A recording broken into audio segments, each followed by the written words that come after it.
Welcome everyone to our Pabst Mansion Presents tonight. We have a great presentation about German culture in Milwaukee, the history of where the city's German reputation came from and ethnic identity and that kind of thing with Dr. Joseph Walzer from the Encyclopedia of Milwaukee.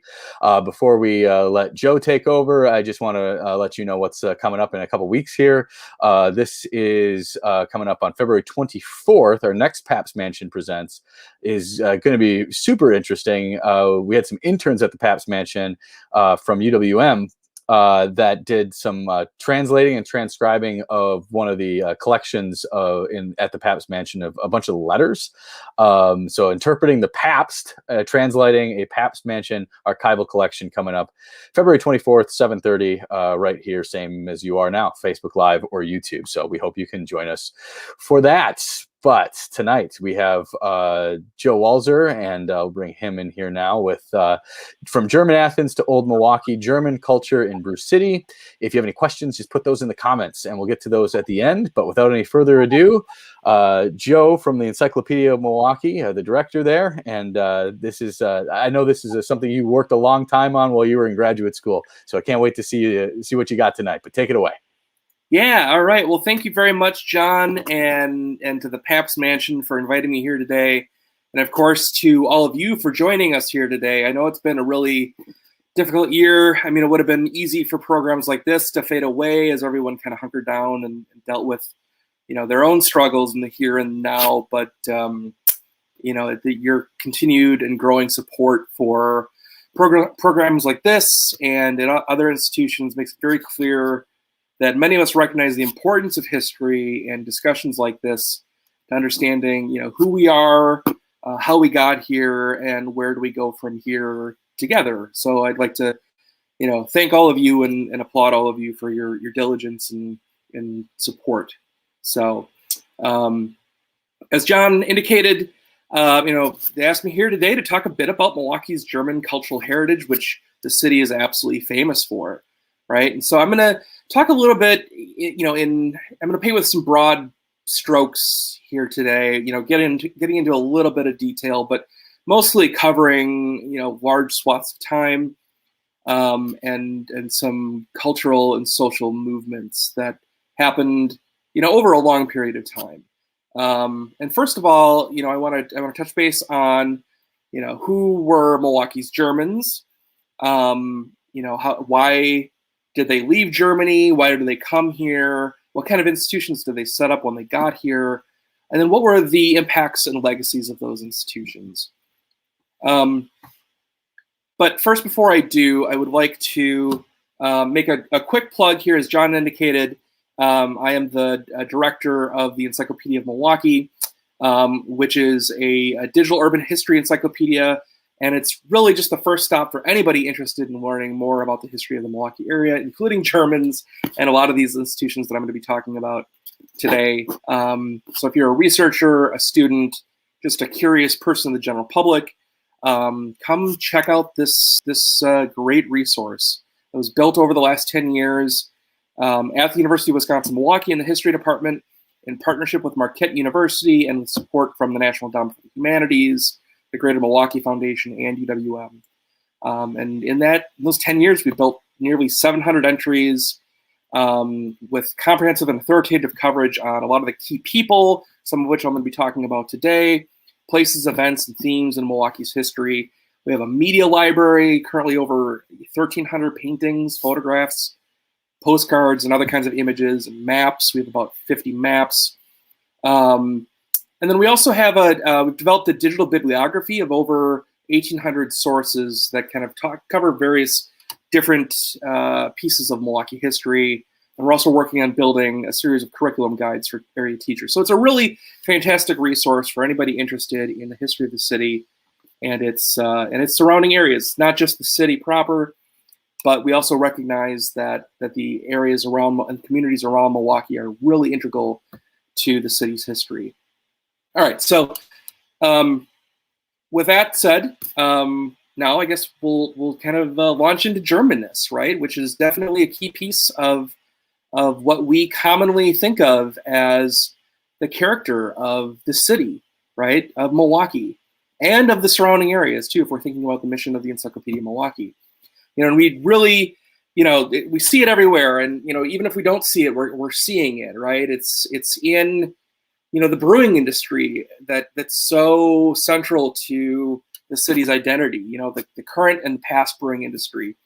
In the festivals like German Fest, which I believe that's what the image that we're seeing here.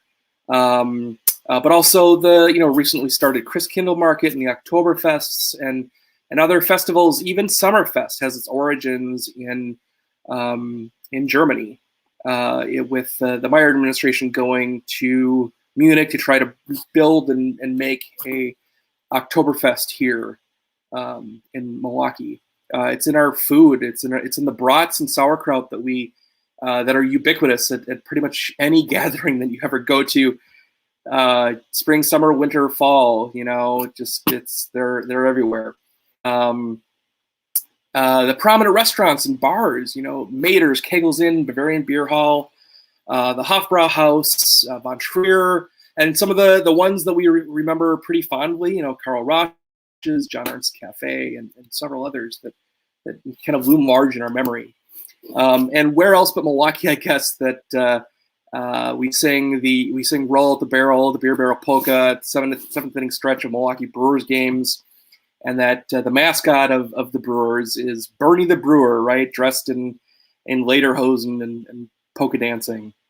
And it's really, Germans, loom large even in our landscape, right? Is like the names of prominent German industrialists, are on buildings and halls and pretty much all over the place.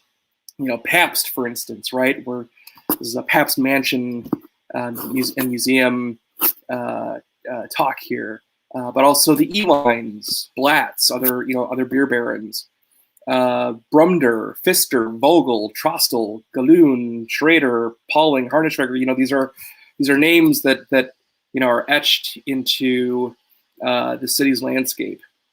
And Milwaukee has historically been known as this German city, right? It's taken on the name of being German Athens, recognized as the German city of America, labeled by some as the Munich of the Midwest, although there's some other cities that have also claimed that title.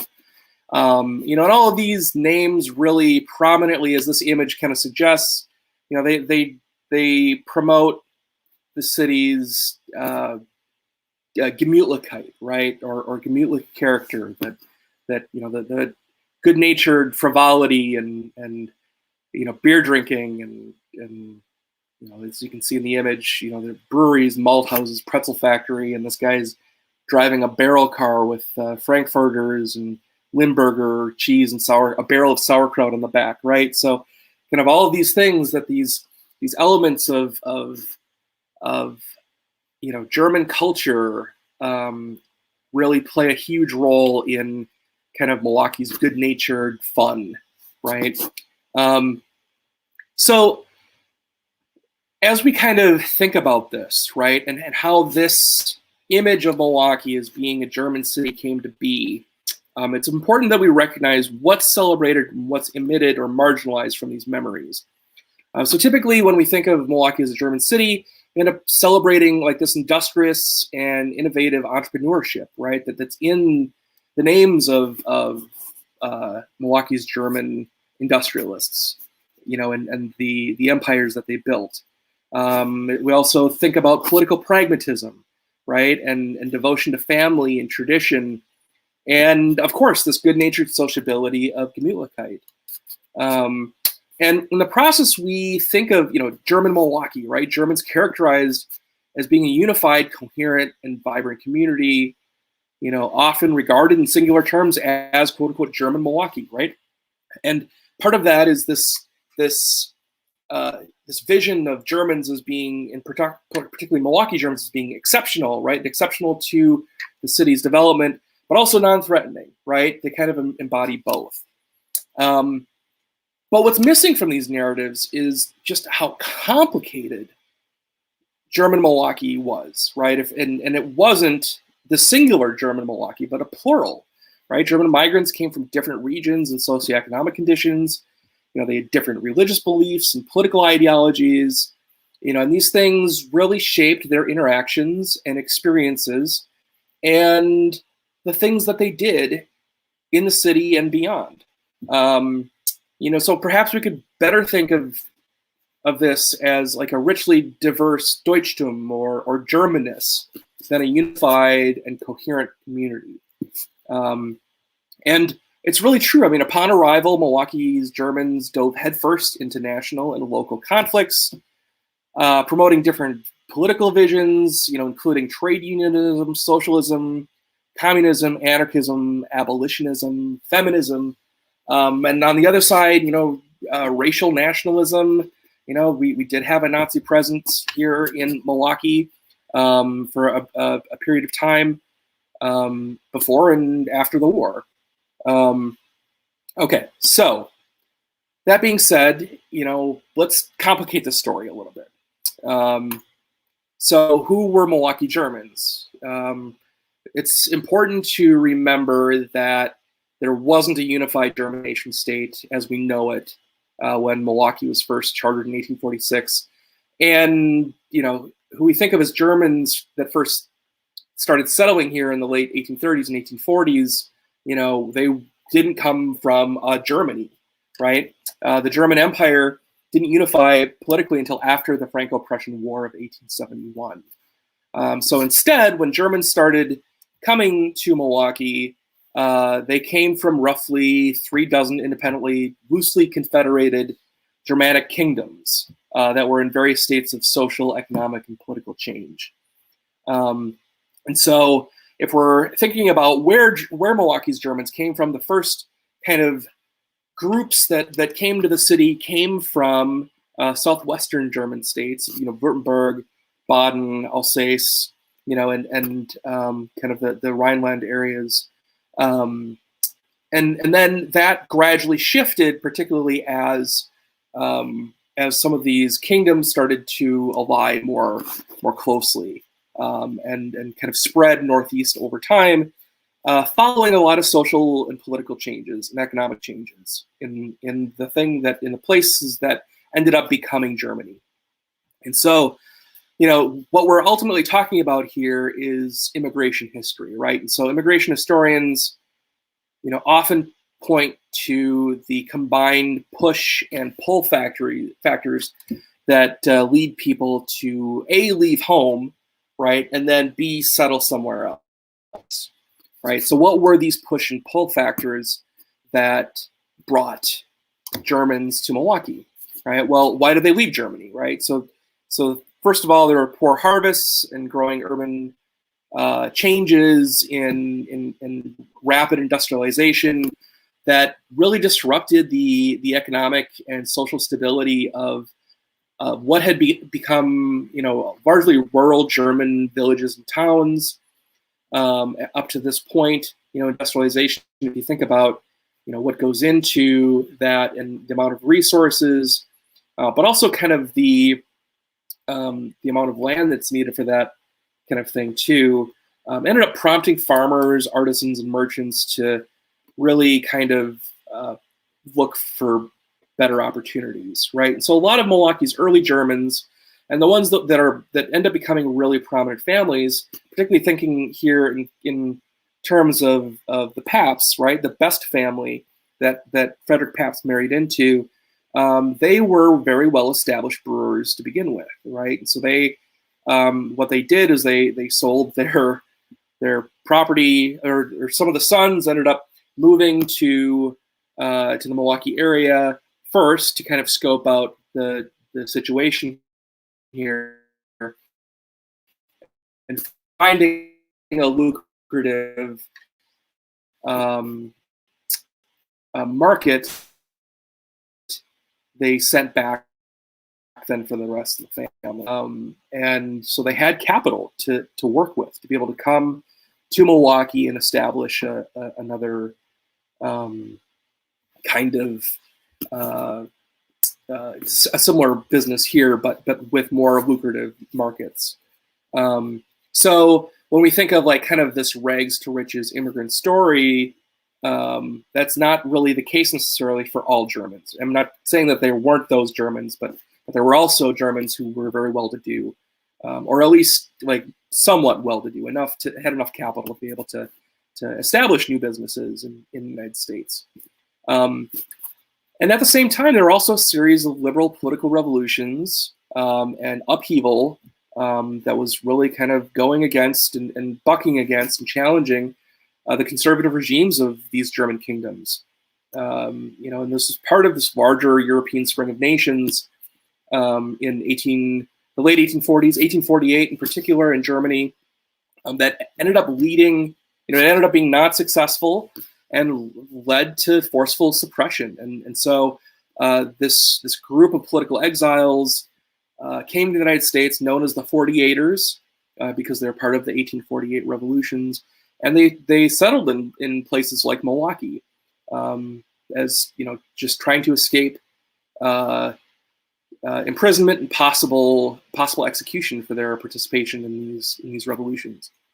And that those political waves didn't end with the 48ers, though. I mean, we don't really have a kind of a strong sense. There wasn't necessarily a group that was as famous as the 48ers, but there were definitely German liberals, socialists, and other leftists that continued to migrate to the United States and to Milwaukee to really continue to escape imprisonment or even military conscription, as part of Bismarck's regime and the efforts to unify a German empire after 1871.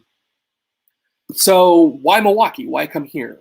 Well, I mean, it's it was kind of serendipitous, right? So there was a land boom. Milwaukee had been established just as these push factors in Germany were really starting to hit. So Milwaukee became a really promising place for migrants to establish their own farms and businesses in this new kind of booming urban frontier, right? This new frontier city. And Milwaukee had a lot of things going for it too, right? It was a Great Lakes port and ultimately then later a railroad hub too. And so you had folks who, first started settling in other parts of the Great Lakes or other railroad cities that then ended up finding their way to Milwaukee, right? As part of this kind of stage migration.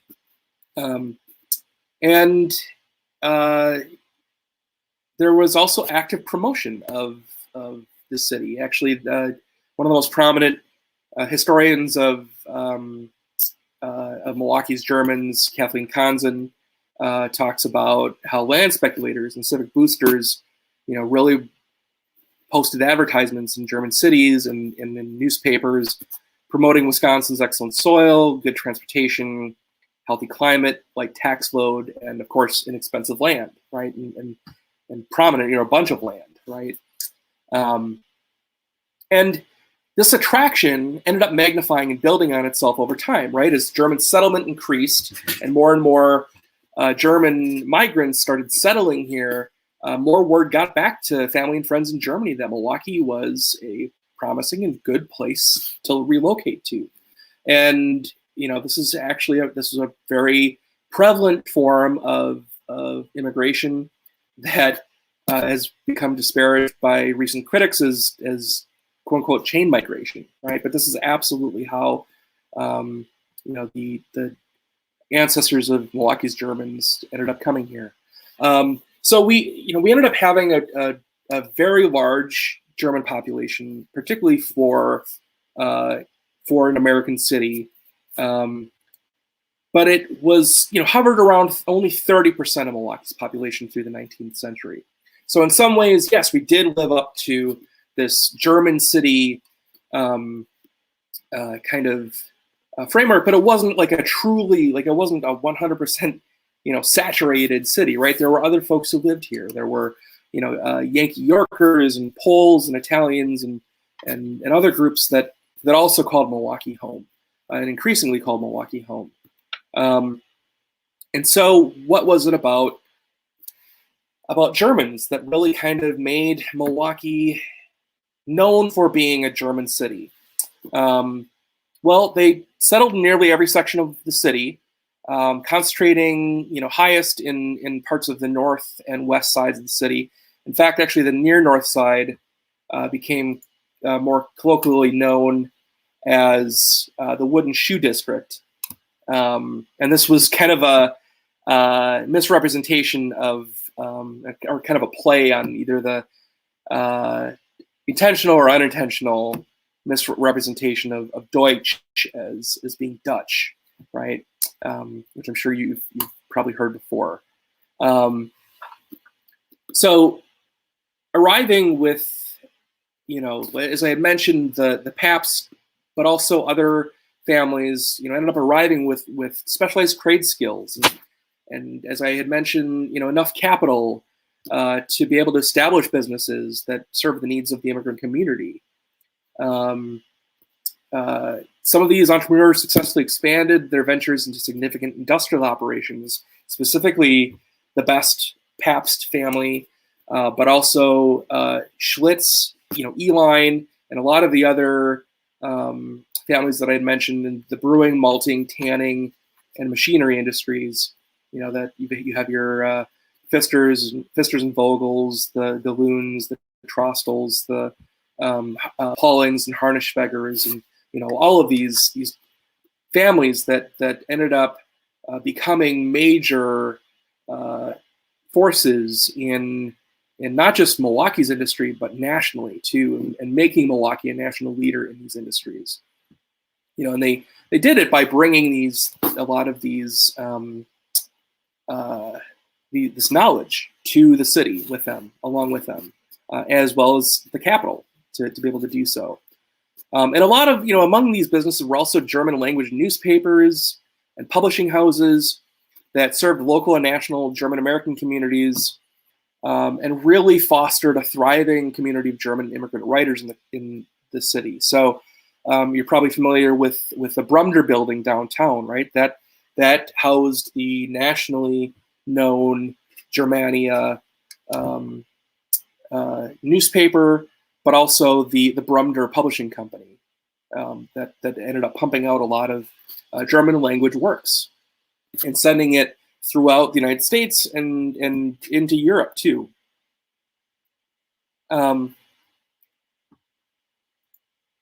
Germans also formed a wide range of organizations and institutions that really met the social needs of pretty much any group member in the city of Milwaukee or the surrounding areas. So there were theaters, there were German language theaters, singing societies. Orchestra has its origin in German, among Germans.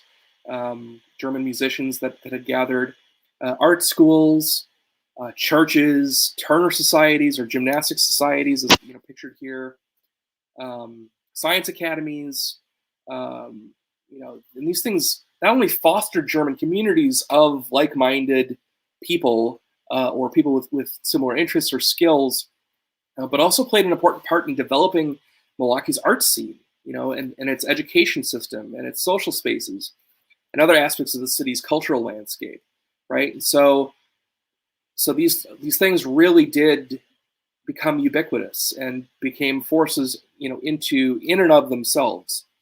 And then in the process, these groups and these people ended up significantly shaping the city's built environment. So you end up seeing Gothic steeples of German churches, Lutheran and Catholic churches, free thinker halls, that ended up punctuating the skylines of Milwaukee's neighborhoods. The city's beer barons fashioned their plants and beer halls and lavish homes in familiar old world styles. You could go to check out the Pabst Brewery and see this. The Schlitz Brewery, same thing. A lot of these very Germanic looking buildings, right? That ended up becoming really significant institutions, places of work, but also cultural centers in the neighborhoods that they were in. German beer gardens, they offered much needed park space before there was such a strong public park movement. And in fact, German-born Milwaukee architect Henry Koch modeled his design for City Hall after, the Rathhäuser of 16th and 17th century Germany. And so what we end up seeing here in Milwaukee in the 19th century was this development of that the Germans had made of their own independent avenues for social and economic advancement and inclusion. They basically built their own paths for success in the city. They built a wide range of solidarity networks and cultural institutions that were familiar to them, right? That they had experienced back home, and that now they could experience here in their new home, their adopted home, right? And these had really massive impacts on the city of Milwaukee and what ended up becoming, kind of the legacy of the city and kind of the development of the city through the 19th century and into the 20th and beyond. So one of the key impacts here was, kind of this unique longevity of German institutions, right? So if there was this really strong core of Germanness that was so diverse, that could really meet every one of your working, playing, living, eating, home, every need that you had, there really was no hurry to shed your German identity in this process that becomes known as Americanization, right? That there was no need to try to assimilate, right? If you were already part of an active and vibrant and successful and fulfilling community, there was little to no extra effort to successfully work, worship, socialize, or improve your life, right? Entirely within a vast, diverse, autonomous, and familiar German community, right? There was no need to try to step beyond that. In fact, there are stories of Milwaukeeans who weren't German who had to learn German because they were in and among and finding themselves in situations where Germans were everywhere, right? And in order to try to live, work, and operate within certain parts of the city, you needed to know German to get by. Germanness also became a key part of the city's civic identity and its boosterism, right? And this really became prominent as the German organization of the city ended up holding major conventions, celebrations, festivals, and other gatherings that ended up drawing Germans and other visitors from throughout the United States and from Germany and throughout the world, right? And that included Turnfesta, of the Turner societies or gymnastic societies, Sängerfesta of Milwaukee singing societies, and other kind of Folkfesta, right? That ended up, celebrating different communities, but also celebrating Germanness overall too. And so Milwaukee gained a really early international reputation as being a German city, largely because there were people coming to Milwaukee to engage in German cultural institutions as part of this.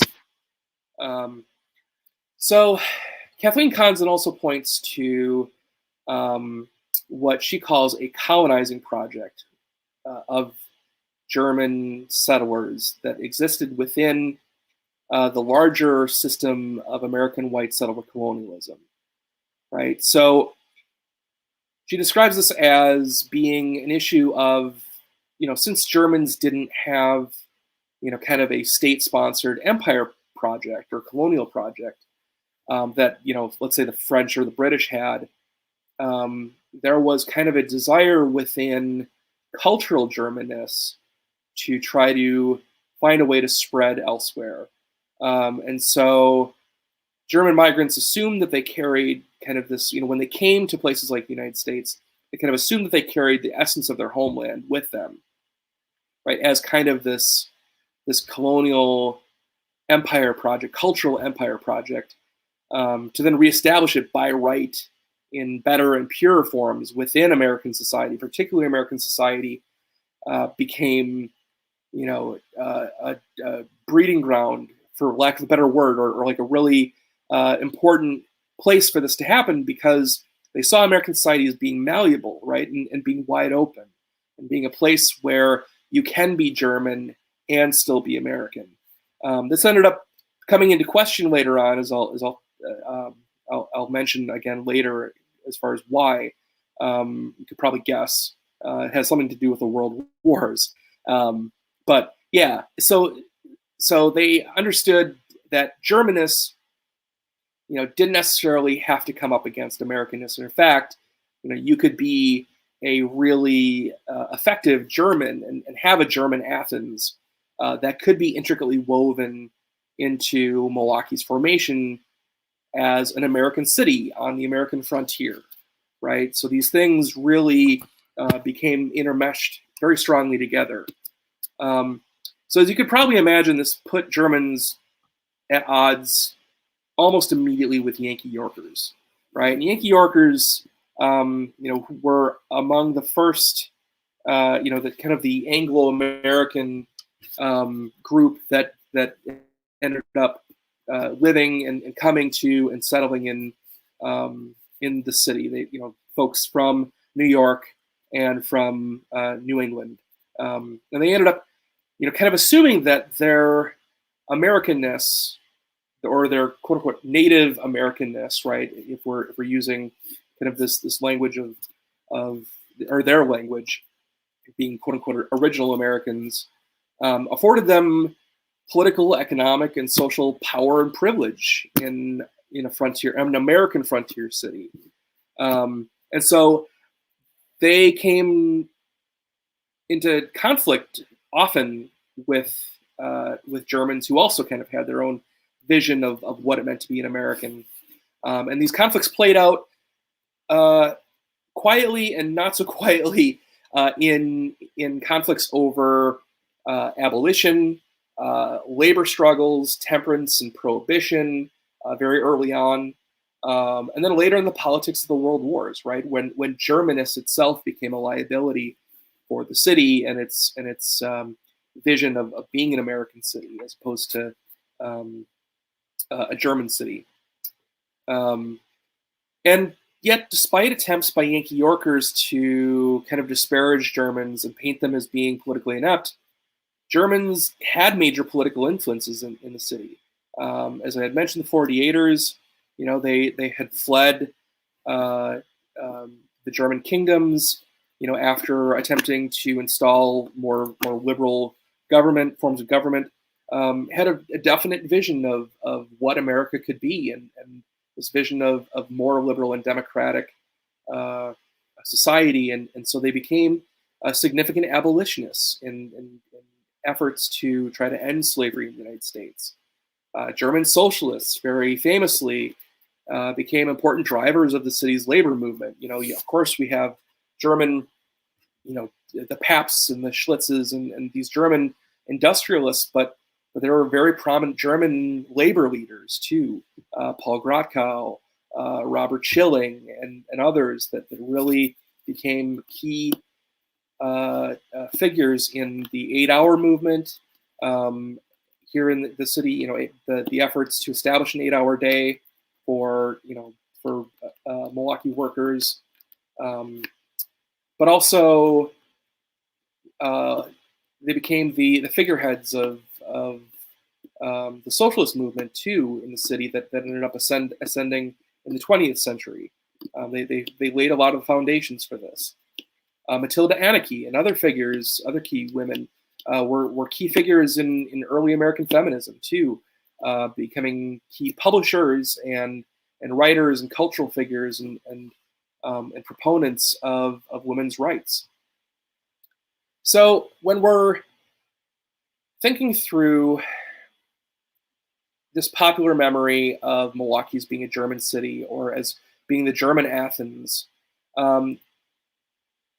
our popular memory and a lot of the common narratives end up emphasizing German cultural contributions to Milwaukee history that end up looking more like music and art and theater, food, drink, dance, over other contributions that Germans had to labor and feminism and racial politics and visions of belonging in the city.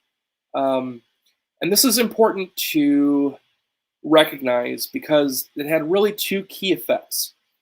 And one is really important and uniquely American, and that emphasizing, Gemütlichkeit or frivolity, the music, the art, the theater, the good times, kind of this vision of the happy-go-lucky yet family-oriented and pragmatic German that ended up being fostered in these visions of German Milwaukee, ended up reassuring Americans and the American neighbors and the Anglo-American neighbors that Germans were valuable and productive members of American society, and that ultimately German Milwaukee was benign. It was not threatening, right? And so you could live side by side with Germans, and they could be German and do German things, and it has nothing to do necessarily with what it means to be an American. In fact, you too can do these German things, right? You too can drink beer and dance polkas, and everything's fine and everybody's good. So particularly if this becomes separated from deeper conflicts of struggles of class and race and gender and sexuality and other things. The other thing is also kind of uniquely American in that the emphasis of German cultural contributions to the city and the insistence that it's exceptional to Milwaukee and the development of Milwaukee, and I'm hesitant to even bring this up because this is a very delicate balance that we have to try to maintain here as we're wrapping this thing up, where I've just told you about all the contributions that Germans made to the development of the city. We have to be careful with that because it ends up, claiming a privileged place in the city, and in the American and in the visions of Milwaukee as part of this American social hierarchy, right? So by claiming the exceptionalism of Germanness, it ends up kind of fostering a framework where they occupy a higher place in Milwaukee's social order, or it can possibly do that. And especially if we end up only emphasizing things like music, art, theater, food, drink, dance, and end up eliding larger histories of global migration, white settlement colonialism, socioeconomic justice, and the politics of belonging that were deeply embedded in the German American experience, we end up missing a really key pieces of the German story, right? And so by doing that, we end up offering this vision of old Milwaukee, right? That ended up being picked up and moved on, even after Germans really stopped calling themselves German or stopped thinking of themselves actively as German. But Milwaukee kept being thought of as being a German city. And that standard was picked up by people like Mayor Henry Meyer in the establishment of things like Summerfest, or the development of very visibly and viscerally the separation of an old world 3rd Street that's separated from Martin Luther King Drive, right? That there can be this exceptional piece of Milwaukee history in Germanness that can somehow be held up and elevated above the rest of the city, and ends up becoming more exclusive. So we need to be very careful as we consider these memories, and thinking about the city as a what do we do when we think of the city as a German city? Because it is fun, right? We can think about, if I can return here to, this is fun, right? This is this is a lot of fun. To dance and drink, and I mean, who doesn't like to do that, right? But once that starts becoming exclusionary, that's when we really need to kind of take a step back and say, like, whoa, okay, what's going on, right? So, as I had mentioned, this is definitely painting with broad brushes. I'd be very happy to talk more specifically about some of the cultural institutions and their larger social impacts on the city and how they kind of worked intricately with each other here in the Q&A. But thank you all very much for listening, and I look forward to continuing this discussion.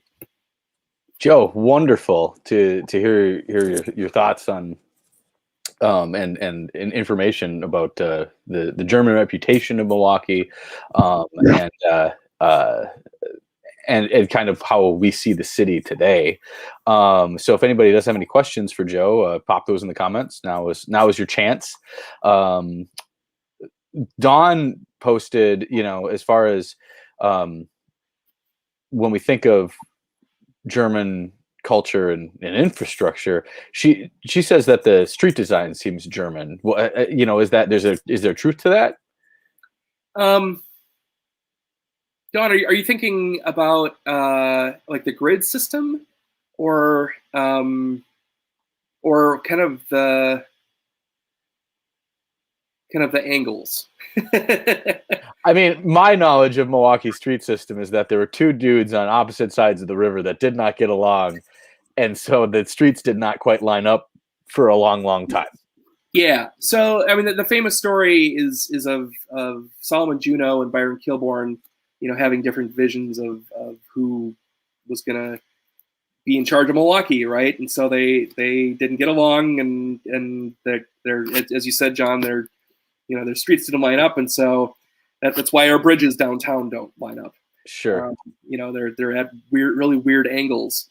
As far as the rest of the city, yeah, I mean, I guess Don's saying like the flow of the streets. The flow of the streets. I always think of like when I think of like, as you pointed out about City Hall being very Germanic as like a Rathaus, except for my experience in Germany is that would be a huge plaza where we would be eating and drinking all the time. And that never kind of happened because they put it right in the middle of very busy streets. Yeah. Right. Well, there kind of was a bit of a plaza out in front of it for a little while, but I think that the needs of traffic ended up, in American traffic, with cars and having to get from point A to point B, really ended up taking precedence, and so like a lot of that plaza got paved over or reconfigured for more purposeful traffic flow, sure. Or more organized traffic flow. Which I would be fine if they brought back the plaza, but that's just me. Yeah, me too. But it would screw up traffic downtown to no end. So yeah, and I mean the grid system too. I mean that's very prominent in a lot of American cities, and same thing with kind of the diagonal streets. The diagonal streets really come from like the plank roads that used to run from the city to other communities. The Fond du Lac Avenue, Watertown Plank Road, right. And these these roads end up kind of getting set up in various different ways and with different rationalities. And Germans were definitely involved in the process. So I can't say that it's not German, right? I mean, it's a hard thing to document, though. Sure. Because there is an emphasis on industriousness and rationality and productivity that you could ascribe to a stereotypical German mentality, but there's a lot of that in American puritanical visions of well, I mean, it's not a city like you would think of like a planned city as like Washington D.C. that was meticulously has their angles and their plazas and their broad avenues, and it is European or German in the sense that it kind of just it happened out of, like you said, efficiency. Well, I will say that there was an effort, particularly after or particularly in the 60s, when it became clear that a lot of the industries that line the Milwaukee River were closing down and shutting up shop, and and there was this change in the economic landscape of the city that a lot of Milwaukee's power brokers and the Meyer administration really wanted to make downtown and the areas along the Milwaukee River more of a kind of a entertainment space. Sure. And so they did turn to Europe, and particularly Germany, as a motivation for how do we redevelop this former industrial land that used to line the Milwaukee River. And so that's where you get the Riverwalk, right? And so there was this desire to kind of turn to Germany for, but it's later than we might expect. Sure. We're getting some great questions about how cultural exchange. So Sai is asking, were there early movements to bridge the Yankee culture and German cultures, especially in arts and societies? How did they get along? That's a great question. Yeah, and I think that there were, and it's fascinating because Germans really dominated the early art scene for the reasons that I talked about, right? That they were really the artists and the folks that were coming to the city. But that doesn't mean that there wasn't also a parallel interest among kind of the Yankee Yorkers to do similar things. And so it really, it wasn't all, cutthroat between the Germans and the Yankee Yorkers. They did love, quote unquote, high German culture. But they didn't like the beer drinking, kind of revelry aspect of it. Sure. Those things, and the Germans, they didn't necessarily see those things as being separate, right? And so you could have both, and but it was also kind of the Yankee Yorker folks really like to pick and choose what they really loved about Milwaukee Germans. Sure. But, there was some cultural exchange, right? Yeah, and so it was popular, and there's a reason why a lot of American popular culture, ends up coming out of some German traditions as well. Jeremy, so we got a couple questions, one about groups within German culture and then other immigrant groups. So we'll start with within German culture, and then we'll kind of expand from there. Jeremy's asking, relative to Germans from different states in Germany, did they reform those same groups in Milwaukee? Did they keep their provincial identities, or did they take that broader German Yes. Yeah, they did. But it was, again, much later than you might expect. And I think a lot of that came with the, of course there were families that knew each other, right?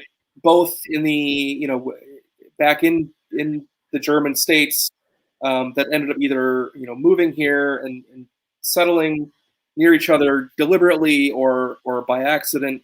And so those kinds of networks ended up, continuing to thrive. But the kind of the development of more organized, German groups like the Pomeranians and ethnic groups really ended up forming more in kind of the wave of the American ethnic revival in the 60s. Again, right? This desire to kind of revive your ethnic heritage, whether you're German or Irish or Italian. And so a lot of Germans ended up kind of looking back through the family history and saying, oh, actually, my family's from here. And or they knew that through family histories that had been passed on. Whether or not that was actually celebrated, earlier, I would say it was less so than even today, right? A lot of these groups, social groups, formed later. Sure. At least that's my understanding, and I could, that's my understanding of it now. And I could very well be wrong about it. And if somebody else knows otherwise, please let me know, because that would be very interesting. Well, an extension of how they got along within themselves is and maybe this is a good question just to wrap up on too, is how did, so this Frank is asking specifically, how did the Polish community integrate with Germans? But there were a lot of different ethnic groups that came in waves, right? So you have the Poles and then the Irish and the Italians and so on and so forth. Yeah. Well, that's a great question. And in Milwaukee in particular, and this is part of what my dissertation talks about, the Germans were, by holding up the Germans as being kind of like this key part of the city, it ended up paving a way for other ethnic groups to follow, right? So the Poles and the Irish, the Irish were already here. The Poles and the Italians who ended up coming in later migrations ended up following these German examples and setting up very vibrant ethnic communities in the city. They were not, they didn't necessarily receive the same kind of elevated treatment, and often had to kind of fit under this German umbrella that had been developed for the reasons that I talked about, and I'm hoping to continue to talk about at another later date, because the story continues on well after the World Wars and into the 60s and up to the present, as I indicated early on. And a lot of the kind of, if you're thinking about like integration of these communities, the idea of intermarriage in American society, or in Milwaukee's ethnic communities, was a very complex one, right? And one that came down to the family level. There are definitely families that did not want Germans to marry from outside of other Germans, or Irish to marry from outside of other Irish, like that. There are some stories of that in my own family, and I'm sure that other folks could probably chime in with their own, up until the 40s, and so like there's kind of a mistrust a little bit too, in this kind of fragmentation of this ethnic fragmentation that ended up kind of developing as a part of this. But it's not uncommon now though to hear somebody say, "Oh, I'm Polish and German," or I'm, right. And it. Yeah, so I don't know. I don't know if that really answers the question, but it's complex. It's very complex, and there's a lot of pieces to it, and the relationship got very fraught, as you could probably imagine, after the Second World War, and the politics of that.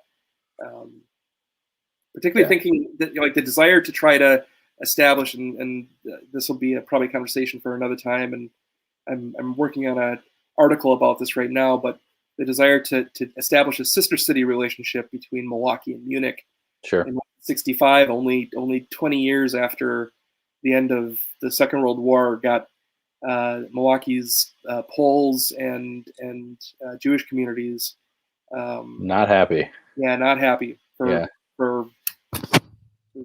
understandable reasons. Yeah, right. Yeah. Well, thank you so much, Joe, for the talk tonight and being on a Pabst Mansion Presents program. We hope to have you back at some point. Thank you. Yeah, absolutely. Coming up, let me pop this up to look forward to, is on February 24th, so not too long from now. We'll have Pabst Mansion Presents Interpreting the Pabst, translating a Pabst Mansion archival collection. We're partnering with UWM's translation and transcription department, their grad program. So they did some really cool work with one of the collections at the mansion. So mark that on your calendars. And if you have any other questions or anything, you can hit us up on Facebook at our Pabst Mansion page, or there's a contact page at pabstmansion.com too. So everybody stay safe, and hopefully we'll see you on the 24th. Joe, have a good one. Thanks so much. Thank you very much. Yeah.